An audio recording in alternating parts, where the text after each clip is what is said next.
friends, this is Claire Ryan. I'm the coordinator of the Midwest Invasive Plant Network, and I'm also the administrative lead for the Upper Midwest Invasive Species Conference 2020 online edition. Today, I am making this video for our speakers who are choosing to pre-record their presentations, and also for poster presenters who maybe want to include a video on their poster page of how to do that using Zoom. That's right, I'm making a video about how to make videos. Good stuff, right? So let's go ahead and get started. I just have a few slides for you. Figured we'd start with the basics, what you need in terms of hardware and software to make this work. Obviously, you'll need a computer, preferentially one with a web camera and microphone. The reason for the camera is so that we can have this little inset image of you giving your presentation, like you see here on my screen.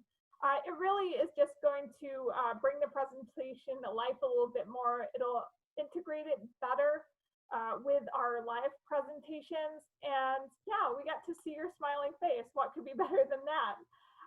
But of course, if you're not comfortable doing that, don't feel like you have to. Okay, and then microphone, it's best if you can connect to Zoom through your microphone in your computer or through an external headset or something like that. But if you don't have that capability, you can dial in, and I will show you that setting in a little bit.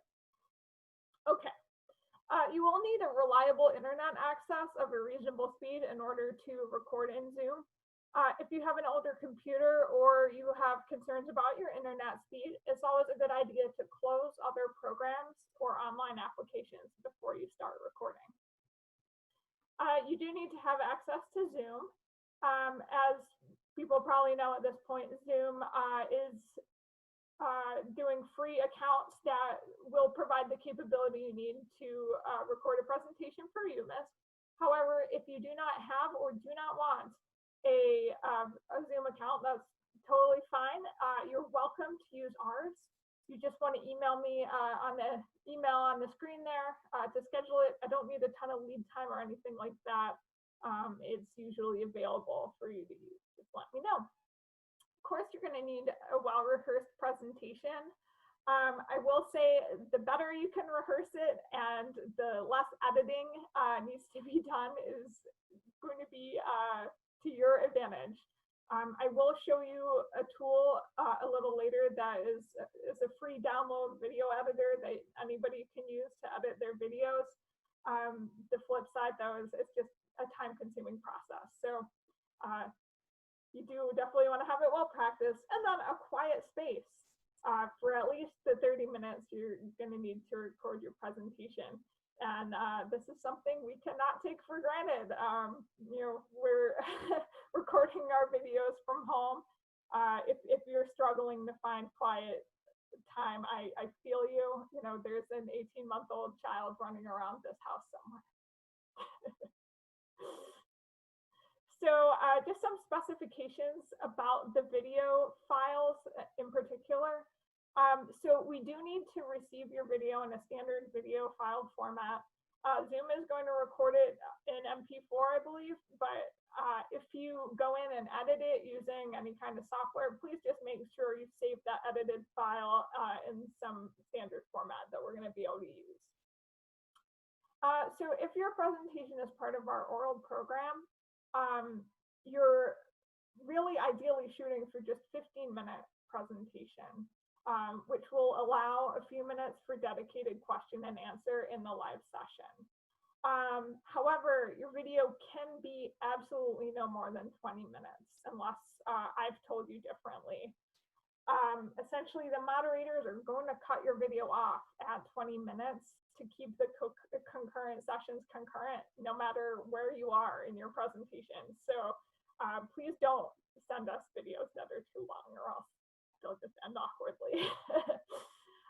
With poster presentation videos, I'm honestly envisioning even shorter for those. Really just a 5 to 10 minute project overview or tour of your poster document.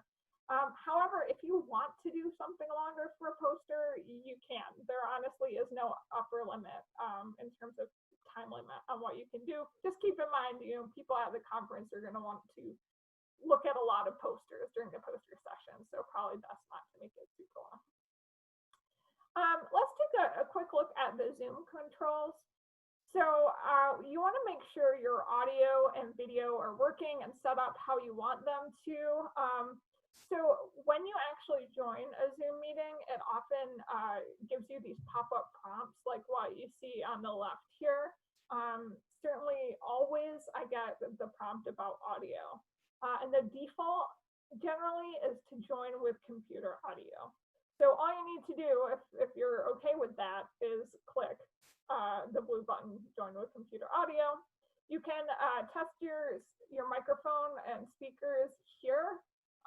Though I'll show you as well where you can do that once you're actually in Zoom.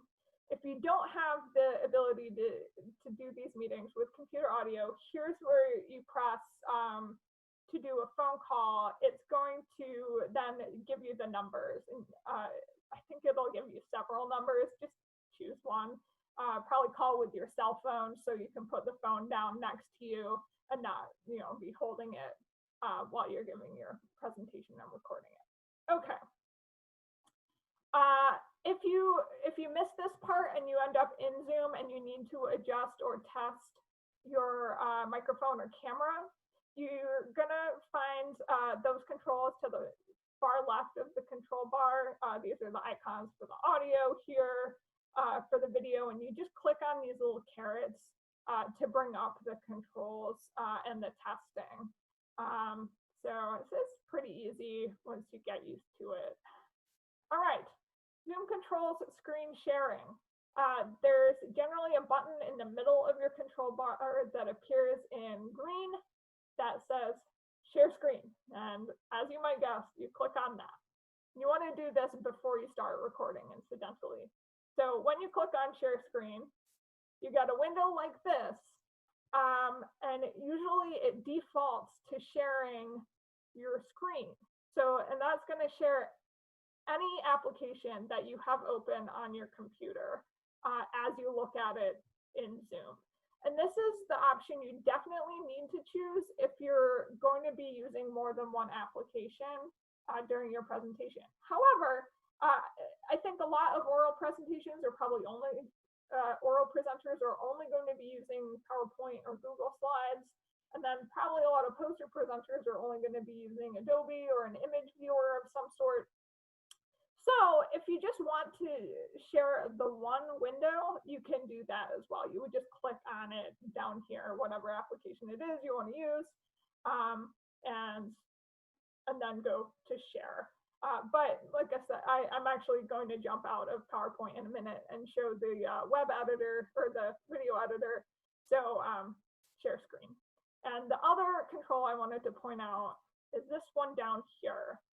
You need to click this box if you plan to use any audio or video files during your presentation. So for example, if you have a video with sound embedded in your PowerPoint that you want to play as part of your presentation, you need to click this box.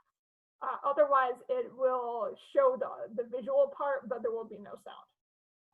Last control we need to talk about is recording. So when you click on the record button on the control panel, it brings up two options. If you're on the pro version, it brings up two options. If you're on the free version, you're only going to see record to the computer. On the pro, you can also record to the cloud storage space. And if you have a fast internet connection and you're really confident that you can do your presentation in one take and your video won't need editing, you can record directly to UMISC's cloud account. Just let me know if that's what you want to do and we'll set it up. However, I think probably most speakers are going to want to at least preview their own video before, and possibly do some light editing before they upload it. And if you're using your own free Zoom account, you have to just record it to your computer, edit it, and then upload it. I'll show you those steps on the next slide. So I mentioned editing. It's really just to, if you have like pauses, awkward pauses that you want to take out, the video editor will help with that. If you have to retake parts of your presentation, so when you're recording your presentation and if you mess up, what I encourage you to do is go back to the start of that slide and just start over from the top of that slide, not from the start of the presentation, just to save yourself time. And then go in a video editor and just clip out that bad take and leave like empty space between the takes so that they're easy to find and just you can clip them easily. So OpenShot is a open source free video editor, and there's a community of users online who provide some guidance and troubleshooting Q&A for this. You just go to that website and download it. I'm going to hop out of my PowerPoint here and just show you the interface. I'm not going to do a full demo. That gets pretty complicated, but just to get started, you will go to File, Import File here, and then choose the video that's been downloaded to the computer. They'll show up down here as track 1. And then these are the tools. This is scissors, is it like a razor blade for just cutting chunks out.